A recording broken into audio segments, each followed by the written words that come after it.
What's good, Grassroots World? I'm Chris Logan, I'm Ernie Barber. and we are the Flagrant 2. Coach, what's good, man? Oh man, excited about the state tournament. This is the best time of year. I can't wait. It's like I want to fast forward. I know some of the state tournaments already started for the lower classes, Yep. so but I think we'll kick off our playoff special, talking about some of the larger schools, and then make our way down. So Yeah, let's Class jump A off got there. going. I would say Class A got going today at the fairgrounds. Um, you know, some big time blowouts in a lot of those games. I mean, I know Akarchi did what they do, scored a bunch of points, but we'll get into kind of some of them smaller schools. And then obviously, 2A is coming on Thursday. Me and you we're going to break down some of the state games as they release all the state brackets, but Yep. we'll hop into and just kind of talk about some of the stuff we saw over the last week or so. Like you said, we could start off in 6A West. I know I attended a few games Friday evening. Just anything that sticks out to you, or let we'll just let this thing roll. I'm just going to go back to the game that I saw.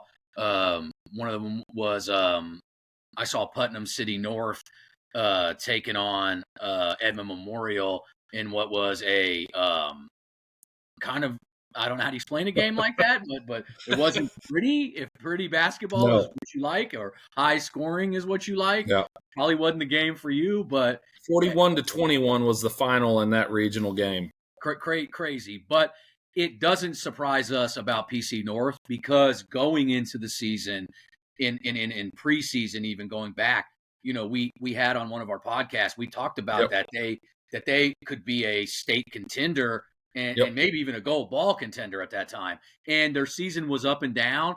But like we always talk about, it's when you hit your stride. And they have played very well over the last 2 or 3 weeks heading into the playoffs.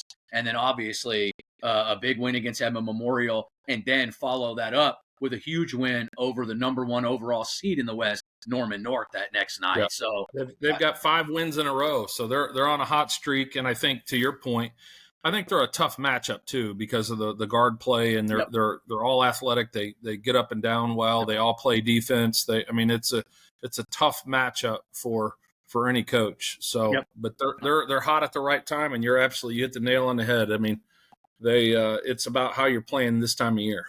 Yep, I think that what separates PC North from a lot of these teams is the defensive level and tenacity that their guards play with. And obviously, we've talked about Kai Brown and Anthony Leonard, but they've got many more there. I think the emergence of Makai Thomas, the sophomore, he played excellent against Edmond Memorial. He brings them another dynamic, a strong guard who can hit timely shots. Has a good basketball IQ, comes from a good basketball family. Obviously, his brother winning a state championship at PC North some years back, and one of the better players that's played in Oklahoma, maybe ever. So, and Micah. So, they've got a lot of guys. TJ McNeely down low, Avery Lehman, Malachi Schultz. They got a lot of guards. And similarly, when I talk about Norman North and their guard depth, PC North has that same. And, they matched up and it went its way. And I think that PC North right now is playing as well as anybody. But, in their next matchup, they're going to run into more. And we've talked about more many times on this show about them being possibly the most dangerous team in 6A. And they showed that against Southmore, who is another dangerous one.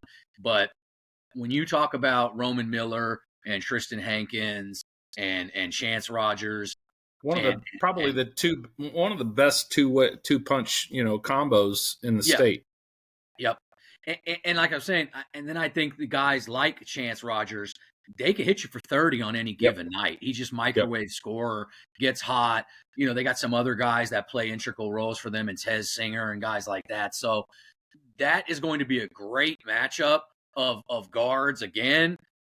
Coming up this, I think it's Friday night. They're playing at Carl Albert, PC North, more with a trip to the state championship on the line.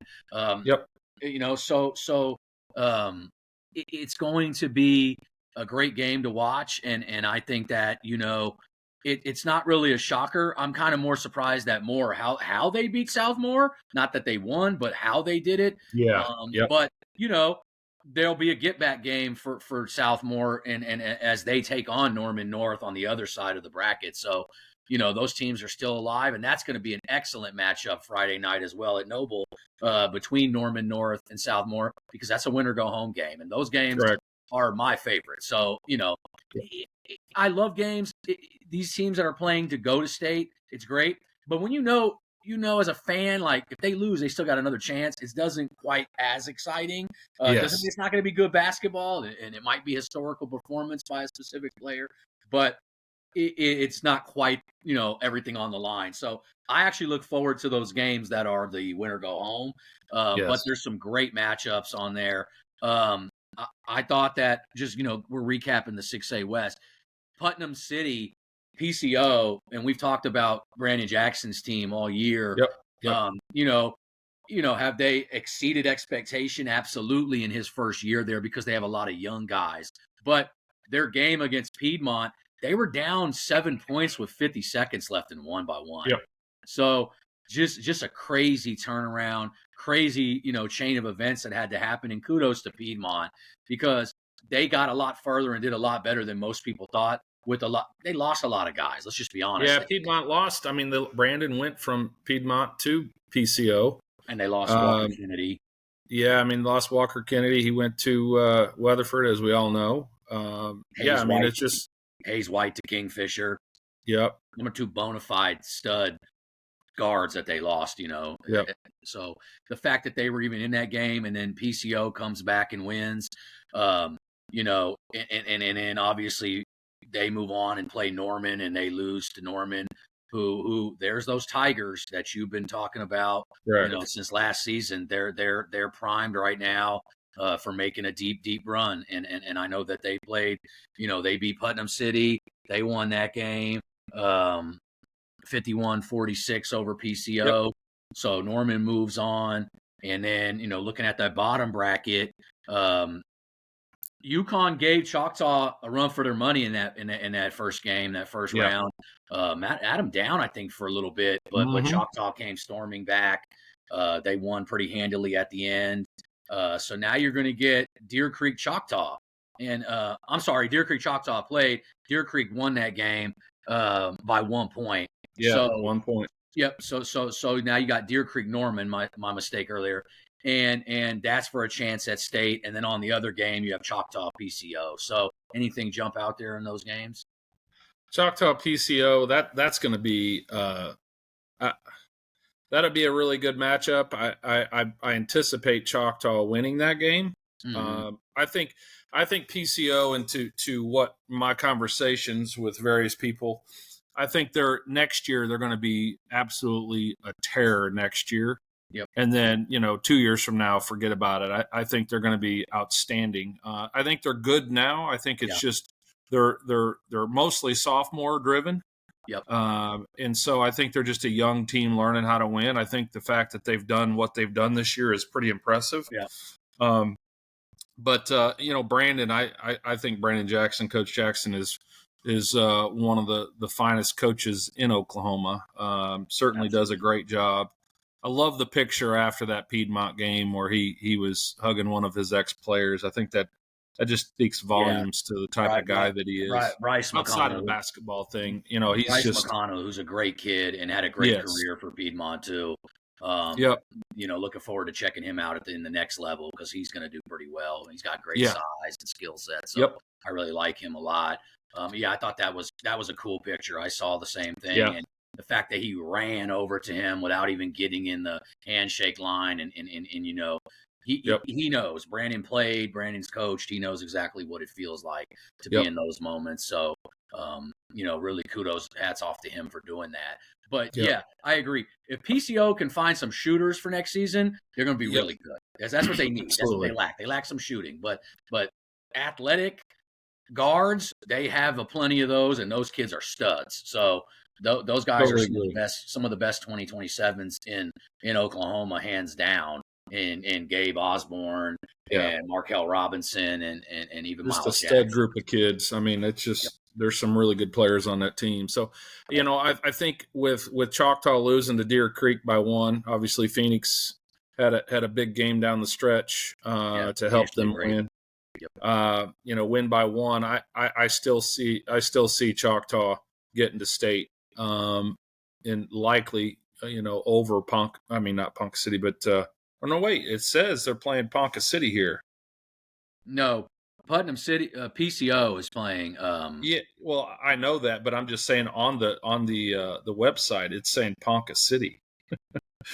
So they need to fix that. They got the wrong They're PC. playing PCO. They got the wrong PC. I'm picking Choctaw on that one, but and then they would play the loser of Moore PC North that's who Choctaw would play on Saturday for a trip to state. So that that's not going to be easy either way on both those teams. No. So that's going to be a tough battle.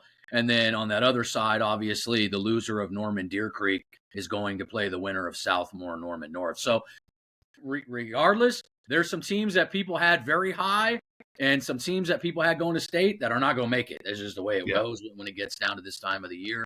So and we're to OSSAA. You need to fix your website. So it says 3-7-25 Ponca City 6A area at Carl Albert against Choctaw. So yes, they had the wrong PC. They PCO, not Ponca City. Correct. So just I'm checking out. I'm actually using V-Dogs brackets because I like them better. Right. So and he does a great job with that.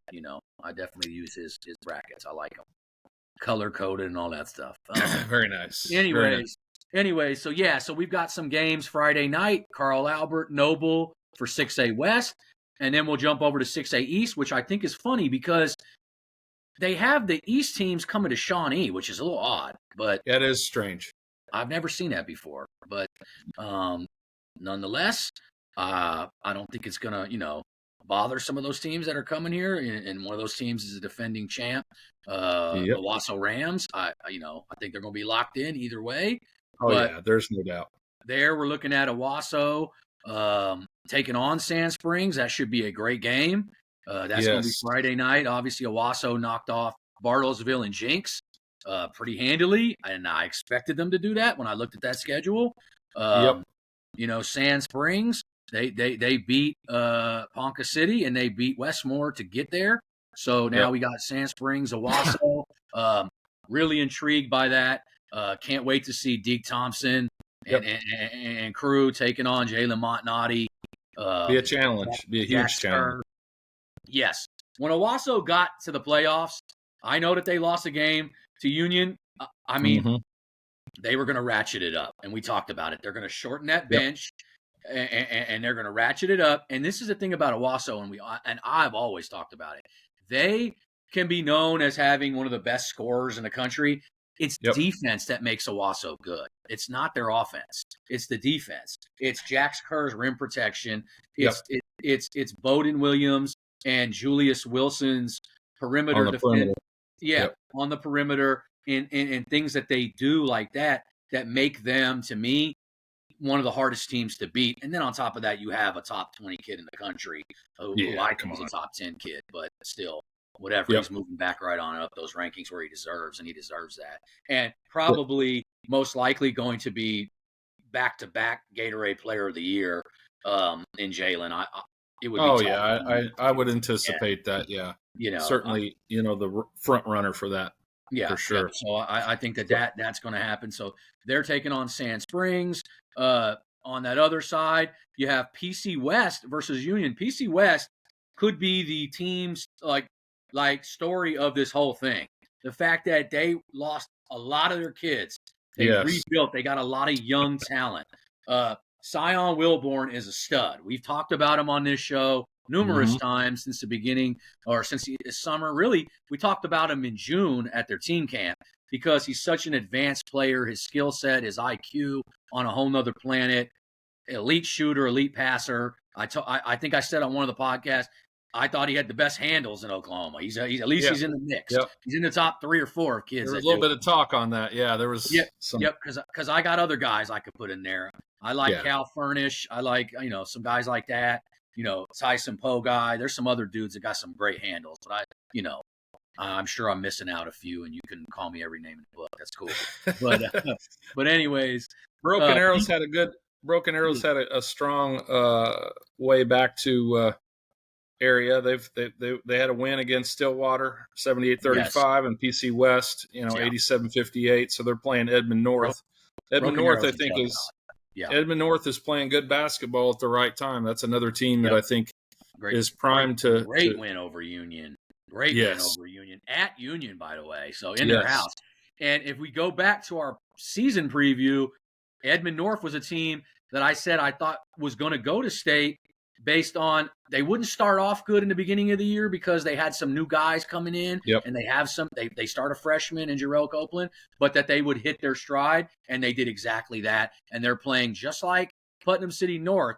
They're caught fire at the right time. And that's really what it's about. It's just like college and March Madness. It's not always the best team. It's a team that gets hot at the right time and goes on a streak and just wins whatever it is, 7, 8 in a row, and boom, you're champion. So I think the other thing too is when you get guys that teams that have coaches that play a certain way, and those guys buy into that style of play.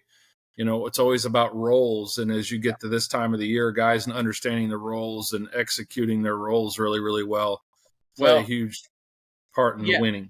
And all I was going to say is if we look at all of these teams, what does Edmond North have? Coaching experience deep into the playoffs for how many years? Multiple years, multiple champions. They've been to 3 state championships in a row and lost only in overtime due to Jalen Montnati having one of the better games you're ever going to see in a 6A playoff. And before that, they won 2 in a row. So Coach Norris and staff know exactly what it takes at this time of year to win games. Now, they don't have Dylan Warwick. 6 games in a row in a W column of the last 8, 9, 10 games. They're 8-2 in the last 10 games. I mean, this is a tough team, and the losses that they have were tough losses. Close losses. One was at Sand Springs, 61-65, and then a loss at home against Broken Arrow, 50-60. So, and I'm just going to go out on a limb and say it. I think Edmond North's going to state. I do, because I agree with you. Because Broken Arrow is a juggernaut. But even if they get smoked by Broken Arrow, they're going to come over here and play Jinx and Westmore. And I respect both teams, but I like the build of Edmond North because what Edmond North has that neither of those teams has is size. Yep. And I think Logan Nall having a hell of a season, by the way, and you know all about Logan Nall. And then I think that they have guys like Jake Weaver who could come in and provide at least some rim protection and some stuff. Yep. And then they have guards that are flat out studs in Chauncey Cravens, Zayden Best, and then the freshman Jarrell Copeland, who I've talked about, who I think hasn't even scratched the surface of where he's going to be in the next couple of years. Edmond North has depth, and that's the thing that I think when you get into the playoffs, these games are going to be tight. When you talk about win or go home, they're going to be tight, and the teams that have more depth and then the experience comes into play with the coaching, like you talked about. I feel like I agree with you. Edmond North is one of my top candidates to make it in. I think that what I'm looking at is I think Edmond North, Broken Arrow, Owasso, and then it comes down to, Union or Sand Springs to me. I think you could flip a coin on that matchup. I like both those teams for different reasons. Union obviously has the best win of any team in Oklahoma against Owasso. But with Corbin Gunn, Tristan Driver, Miles Flemings, that trio I love. But I love the trio at Sand Springs with Deke Thompson, Cooper Kelly, Khalil Allen. I mean, I love those guys. So that's going to be a hell of a game if that happens. Yeah, that's going to be one of the funnest games to watch right there. If it comes down to that, that'll be a fantastic game. We've got a bunch of good games coming. If PC West.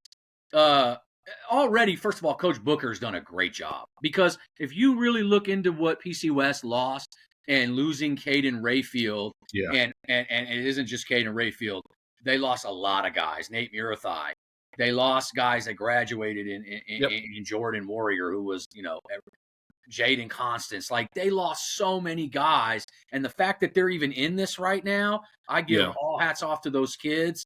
Mari Gilstrap, they got a bunch of guys that are playing roles for themselves right now and doing well. They can shoot it. They're tough nose. I got to give all the credit in the world to Coach Booker. He's really done a great job with those guys. Yes. And if they're to win one more game, or if they advance, like he needs to win Coach of the Year. I don't really care who else is in the running for it. I think he deserves it if they can do that. But anyways, I think that's the East. I still feel confident that in my Owasso and Broken Arrow pick overall to make it, I still feel like those are probably the two best teams. But I would agree with that. This is all settled between the lines like every basketball game. Yep. We're just talking. We're just giving our opinion. Don't get mad at us. Do get mad at us. I could care less. But we do this for the kids. We do it to create some buzz about the games. We enjoy doing it. We love showcasing these guys. I absolutely think that there could be an upset.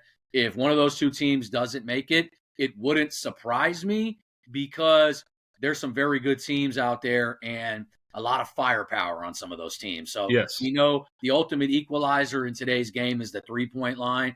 And there's some teams in here that can flat shoot it. So, I mean, hell, anybody can get caught on any given day. So that's kind of the 6A. I know we wanted to go and hit some 5A stuff real fast and kind of go over that. Let's jump into that real quick. For sure. And I'm kind of moving over there. We'll go to 6A West, or 5A West. I'm sorry. Yep. There we have the team that I have going to the championship. Your team is still alive and looks great in Lawton. I have El Reno. El Reno had a great win against Midwest City the other night. Yes, they did. Beat them by 11 points. Yes, they did. They get Dell City, who we talked about. Coach Hatchett has done an unbelievable job. Yes. Should be up for Coach of the Year. Coach of the Year, yeah, that's definitely – Coach Hatchett's done a fantastic job this year. Absolutely, he should be in the mix. Because this was the Dell City team that people, all their guys are gone and they've lost all their seniors, and where's he at? He's one game away from state. And I believe they're going to state either way. So that's just me. I think Dell City. 5 wins in a row on a 5-row winning streak. So, playing great basketball. They're running into a juggernaut in El Reno there's no doubt. Thursday night. So that they're running into a juggernaut in that game. I might have to. That's a must-win, must-watch game right there. That's going to be a fun game to watch. Pokeball might be in the building for there you go. That game. And they're playing. They're playing what at Piedmont? At Piedmont. Yep.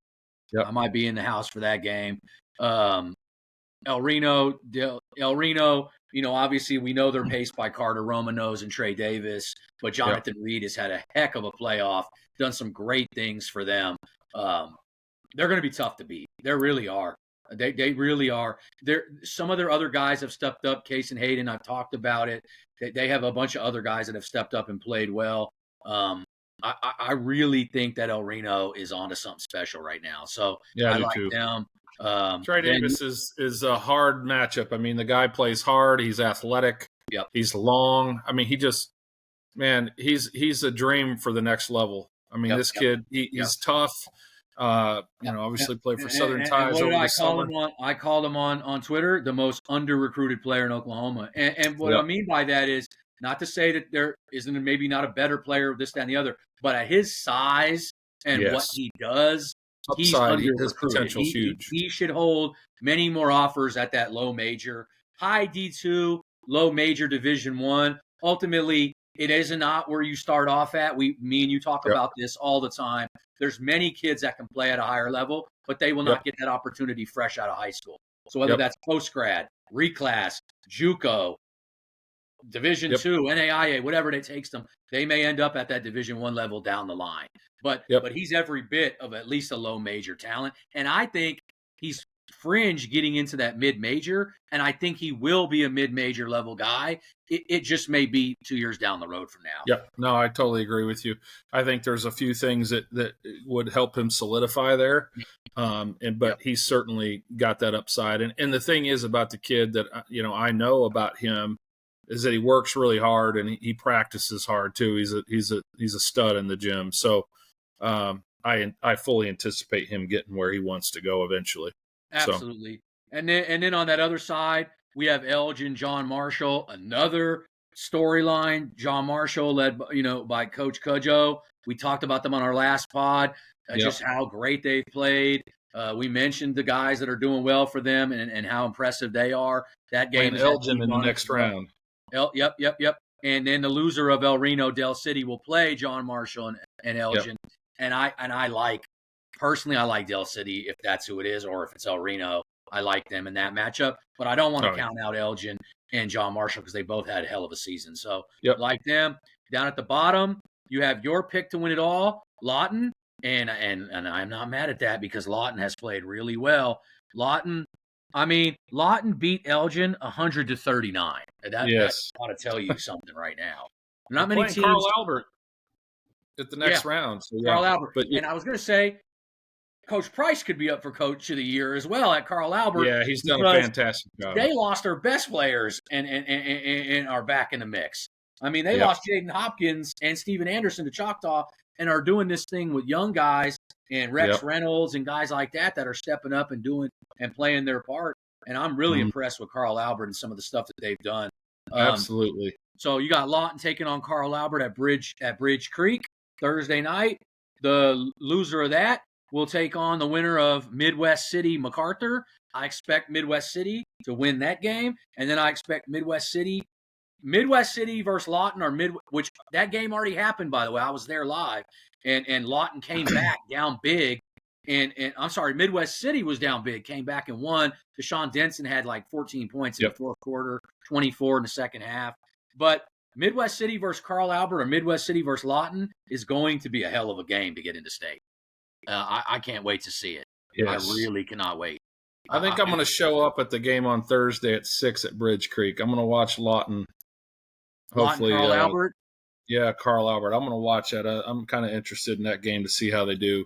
I really so want to see that'll be an exciting game to watch. So that's I'll probably a case of I can't be in two places at once, and neither can you. You might have to go to that one. I'm going to go to the other one because I want to see El Reno Del City myself. Yeah, El Reno Del City would be fantastic too. But I figured Bridge Creek's not far down the road. I may just hit that one and check it out. So, you got your matchups there. All I know is our championship picks are still alive. Obviously, you have Lawton winning it all. I have El Reno getting there, and then we're about to talk about the East Side where I have my pick to win the championship. Booker T Hornets. So I'm gonna pull up them. You can't go wrong with Booker T. They have an exciting game Thursday night in Sapulpa against East Central, who we've talked about as a extremely dangerous team. That's young, and they're hitting a stride. Trey Bruner, David Douglas, Bubba D, DeAndre Rhodes, who's come over from Edison, and then DeMario Adams. I mean, that's one of the best roster, and Greg Nash, don't forget about him. That's one of the best rosters on paper right there. Just when you read off those names, that's a little bit of everything. Guards, forwards, big man, all athletic, all can do things, all can shoot the ball. They're going to give Booker T a game, but I don't know, man. I just think it's Booker T's time. I think that they've been doing what young teams do over the last few years, and now they've got some senior leadership. We've talked about, BJ Harris and Jamari Simpson, but it's that emergence of Jock Mitchell to me. I mean, had his first triple-double not that long ago. Jock is a special kid, man. He's going to be a special player in this state for the next few years, but they got other guys, Mason Matulis. Yeah, they're loaded. They're loaded. I mean, 9-game winning streak coming in, beat East Central, back into January, 76-62. So, I mean, East Central's going to come into that game with the chip on their shoulder, wanting to prove. So, that's going to add some additional excitement to it. But, I just have a hard time with I'm with you. Booker T is just so many games I want to see on Thursday. Yeah, Booker T could be one of the top 3 teams in the state, 3 or 4 teams in the state. Oh, absolutely. Absolutely. That's going to be a heck of a matchup, though, either way. Yes. So that's Thursday night in Sapulpa. The loser of that game will take on the winner of Shawnee and Bishop Kelly. We've talked about Shawnee a few times, that we like a lot of the guys that they have. You have a guy playing for you this upcoming summer that's off Shawnee, and Aiden. And maybe you know his last name better than I do. I might butcher that. Sikios? Yes, Sikios. I'm a butcher's last name. My bad, Aiden. If you want to send in on how you say that, you can fix it. And I know Coach Litherland will hit me up. He can probably fix that. He'll listen in and he'll hit that up. Yeah, no, but fantastic kid, so we're looking forward to having him. But yeah, Shawnee, that'll be a good game. Great player. They got some good guards in Dayton Patton and Eden Litherland. So I like Shawnee. They're a tough team. That's going to be tough, though. For either one of those teams that have to take on East Central or Booker T, that's going to be tough. So I kind of like East Central and Booker T to advance in state, but we'll see. On that other side, let's see here. On that other side, you have Tulsa Memorial taking on Edison Prep.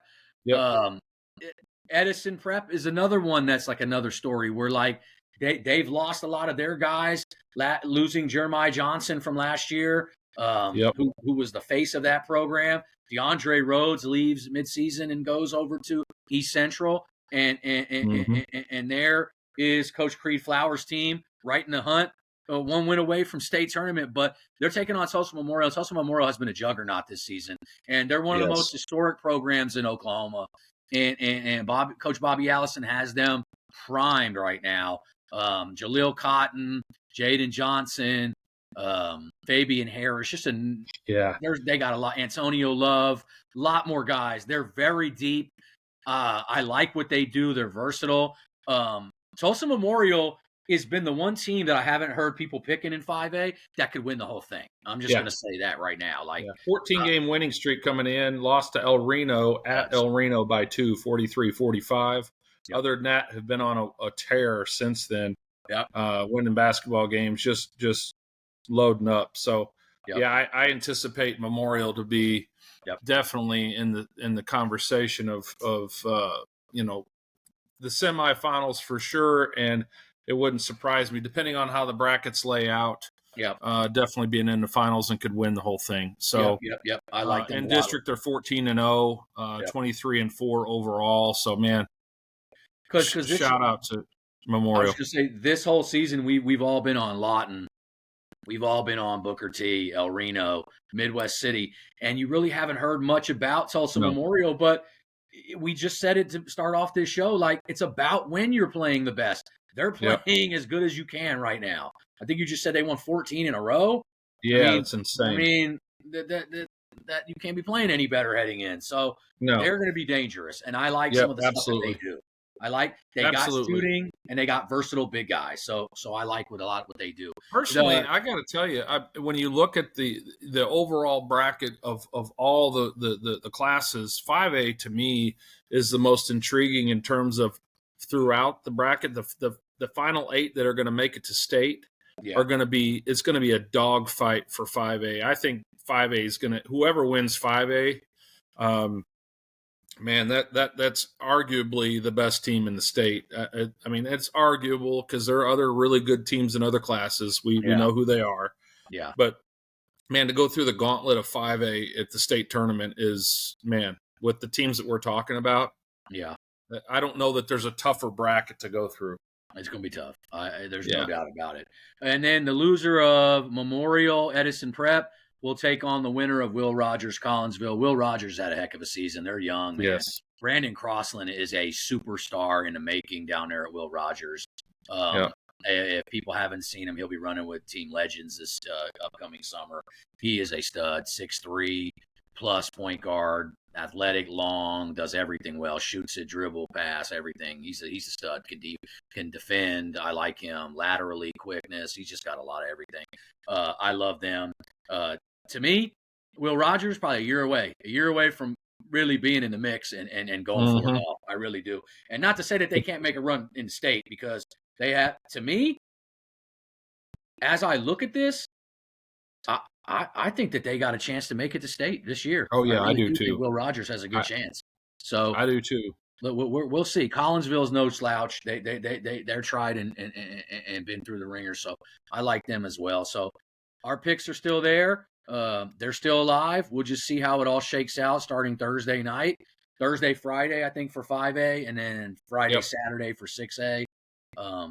Man, I'll tell you what. There's so many games going on at one time. It's almost impossible.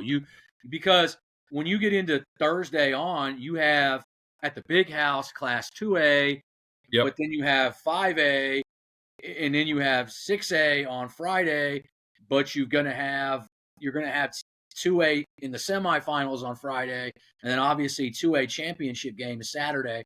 But then you have all the 6A games. So it's like I know there's no perfect way to do it. They'd have to extend out the playoffs to a month. I mean, it's just having all the games at one time is the only way to fit it all in. It's tough. It's tough. Speaking of, I'm going to ask you this question since they've got the brackets for 2A. Yeah. Obviously Dale at the top of it and Hooker at the bottom, and then you've got Pencola mixed in there, Riverside, Rejoice. Yeah. You got Fairland, and then you've got Hartshorn. What is that? It's Hartshorn. Yep. Yeah. I have not seen Hartshorn. I have not seen Hartshorn play this year. A lot of teams, if I haven't seen them live, I've seen film. I have not got to watch them yet. So, and then Cashin's always seems to be a staple in 2A as well. They've been good for a long period of time. They're playing Dale in the first round. I feel for their plight, but the two matchups that are intriguing to me in that first round is Hooker Rejoice. Having the stud freshman Kami and Nero, who I think is not only going to be just a stud freshman. I think he's one of the better players in Oklahoma. He's definitely a Division I level kid in both. Athletically, he's probably going to play football, but I think he's a Division I athlete in basketball. Where he would go in that level and all that stuff, that's to be determined. He's young, but I really love his game. And Hooker, we've talked about a million times. Hooker's got a lot of players on that team that are really good players, and I see them being they to me are are going to put up the biggest fight for Dale. I think. I think that's where it's going to. I think that they are probably the best matchup for Dale. But I will say this: it wouldn't shock me if Rejoice got him off the rip. Rejoice is really good. They had some great wins this season, so I won't count them out. But we'll see how that all shakes out. But Hooker with Trace Duncan, Nate Hidalgo, Keelan Robinson, like they're loaded. They got a bunch of guys. They got some good players. So I like that matchup. And I think Riverside taking on Pencola is going to be a great game too. That's going to be a great game. Yeah, because remember, Riverside beat Hooker just like 2 weeks ago. So they can beat them. Pencola's the team that has the most experience at this time of year. Let's see how Dakota Terrell goes out before he heads over to Missouri next year to play football in the SEC.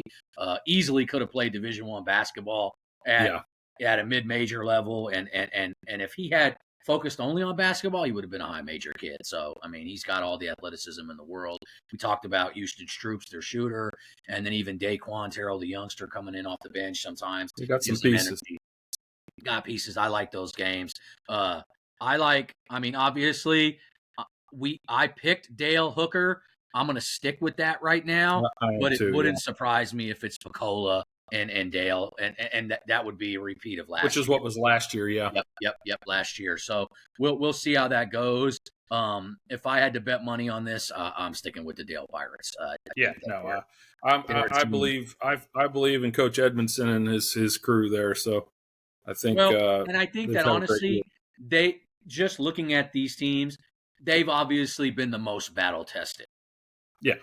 Being that they've beaten Millwood, they've taken on some of these teams that play in higher classes and have some legitimate Division I level guys, and they have some wins against those teams. So you can't. That matters to me. So I mean, absolutely, especially when you get to this time of the year. So and I would say this too. We talk about the best teams in Oklahoma. I'd certainly be remiss if I didn't say Dale had a right to claim that as well. They're certainly in that mix too. No doubt about it. And obviously Class A has already started. Okarche had a big win over Texoma. Ratton had a big win over Sterling today. I know OK ended up getting a 15-point win. Love them. Chase Some Clark, one of the Christian. most underrated kids in the 26 class, is Chase Clark. Diesel Davis, a 3-point specialist. They got some guys in there. And matter of fact, Chase Clark holds a number of Division II offers already. So he's a kid. When I tell people, I am for every kid in Oklahoma, but I am a scout first. The media is media. I love covering games. I cannot cover every game. When it comes to Class A, Class B, there's some really good kids, even in 2A. But for me, for what I do, I'll get a better evaluation from them in their spring and summer teams because hopefully they're going up against players, players that are at the same level as them. Correct. As where in Class A, they may not see guys like that are as good as them. If Chase is a Division II guy, he may not see Division II level players on a nightly basis. Correct. He doesn't. I mean, I know that. So, that's correct. I will get a better read. So I know people get hung up on small school basketball. I love it all. I love basketball. I love the game. It doesn't matter. But what I do, I'm trying to look at the individual players. That's what I do. We do this show to talk about the teams, but what I really like is individual players. And I like for me to get the best read on them, I have to see them playing against guys that are similar competition to them. That's how anybody gets. Coaches want to see that too. That's why spring and summer is such a critical time. The live periods are set up just because of that. They want to see those kids go against talent that's on the same level to see how they compare, because that's what they're going to be going up against, that and better at the next level. So those coaches need to find that and see that. That's just a fact. Absolutely. And I just wanted to use this platform for us to talk about that, because I know you know as well as I do, not all parents understand the dynamics of why certain kids are recruited or evaluated during different times, and what their school ball season, it may not, if they're in a very small school, it obviously might be their AAU team that gets them seen and gets them to that next level. But it all plays, it all goes hand in hand. They have to do well in both. But winning is important at all levels. So you got to win, get to the state championship. That gets eyeballs on you, and then obviously when you play in spring and summer, getting into those A and B pools and being a winner on your spring and summer team certainly helps your recruiting. So. Absolutely. And I think, and I just wanted to glance over, I know we're running out of time. We're going to have a show where we just go over the state games as those brackets are released after Saturday, and we can individually talk about every team that makes it, because there's a lot less teams. It's when we always talk about this, when we get into 3A, 4A, there's going to be so many teams right now to cover. It just would take up. But I wanted to point out in 3A boys area 1, Lincoln Christian versus Millwood on Friday night. That's another game I want to see badly. That's the stud Parker. His name's left my mind for a minute. Parker that we saw at the restaurant across the from the BOK Center. You and I saw that. When was it? During the TOC. Yes. Yeah. But what I bring that game up is I just want to see. Millwood hasn't been challenged yet in and it's Parker McDaniel. His last name. My bad, Parker. We're thinking of 300 kids' names and all these teams at one time. I'm just drawing Sometimes the name leaves us. Can't forget a kid like him though, because he's had a special freshman season. His freshman season's got to rank up there with a lot of the better players that have come through Oklahoma. I mean, he's consistently dropping 30 points, but it's efficient. Some of the stuff he's doing, it's much mature for his age.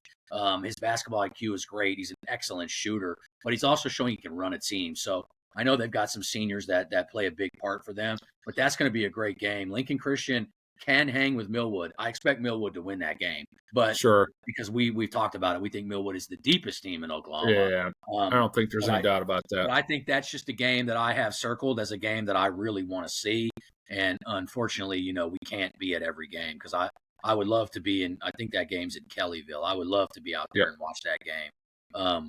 But as we get a little closer, obviously, to state, we'll be able to break down. And I do think both those teams are going to make it to state, by the way. Yeah, I do too.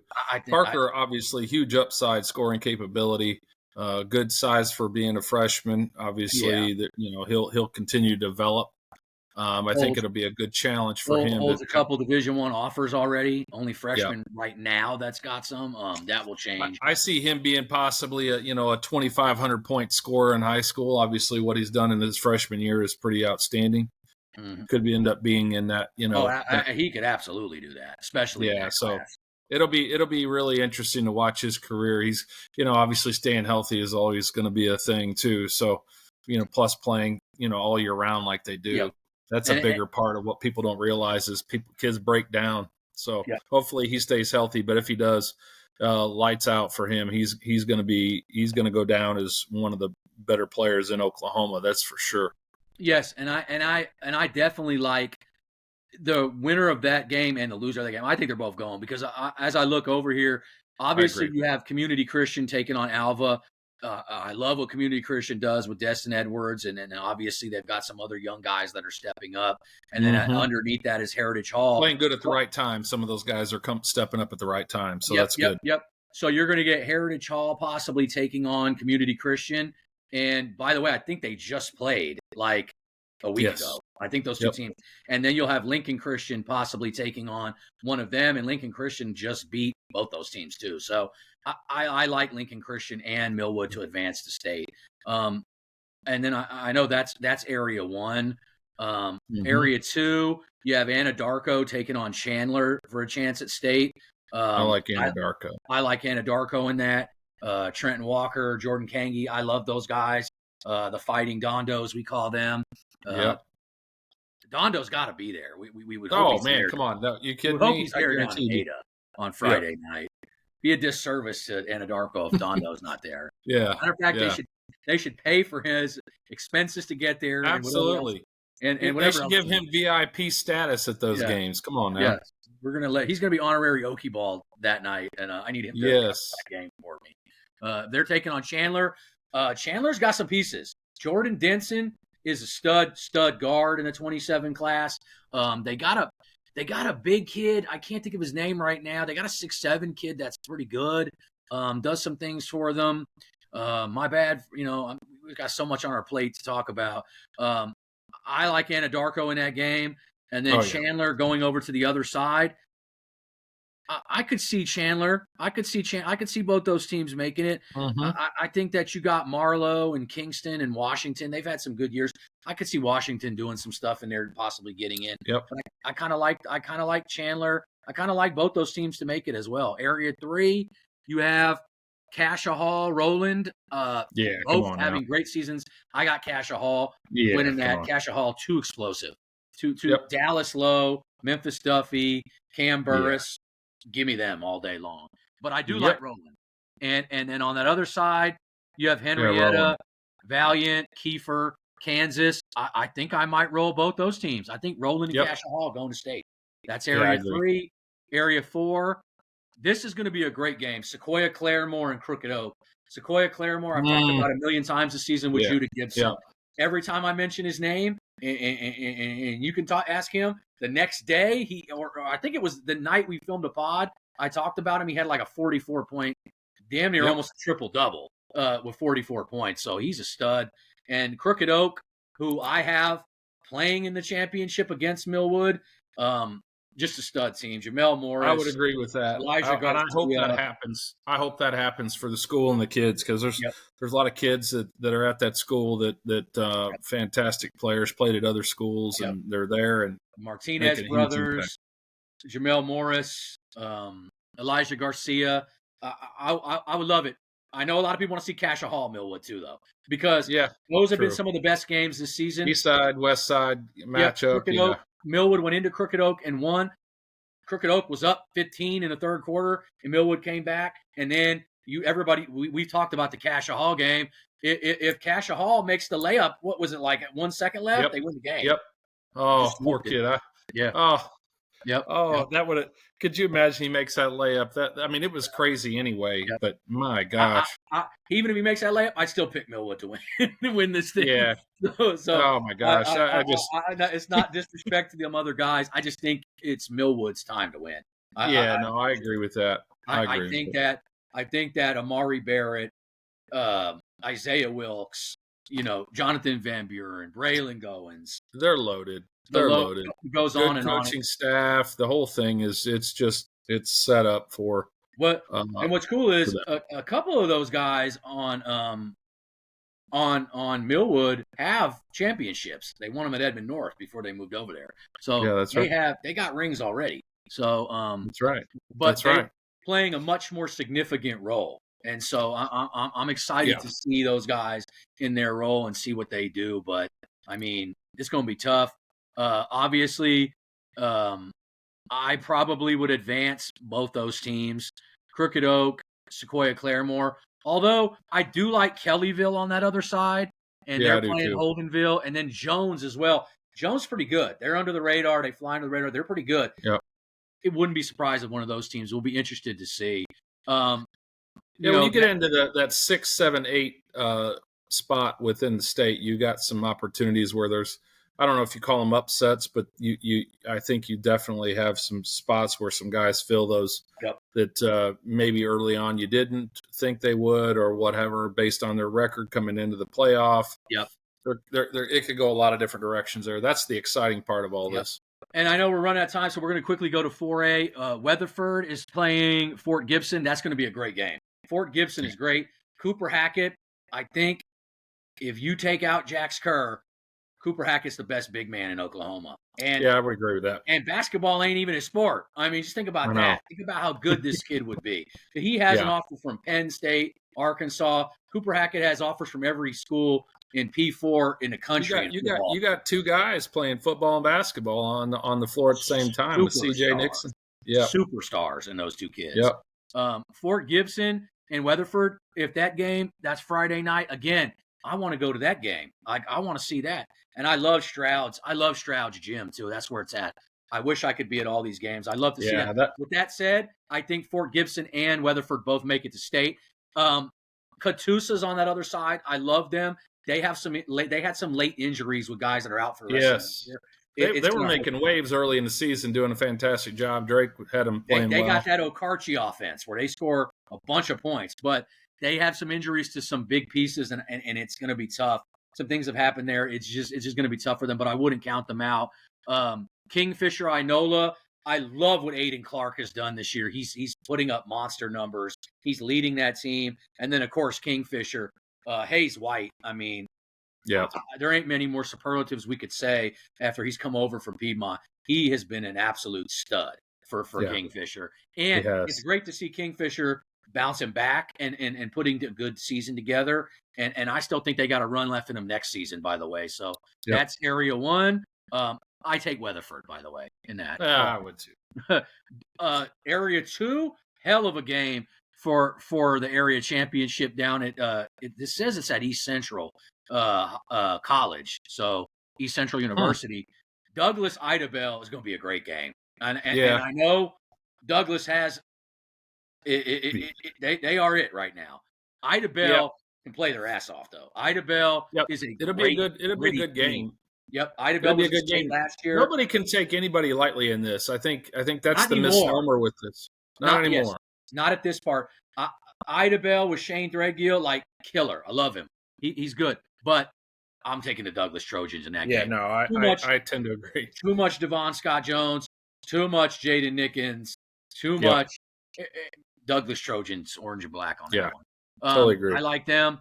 The loser of that will hop on over. Ardmore Ada. Ardmore's had a heck of a season. Yes, they have. Bishop McGuinness being I like Bishop McGuinness.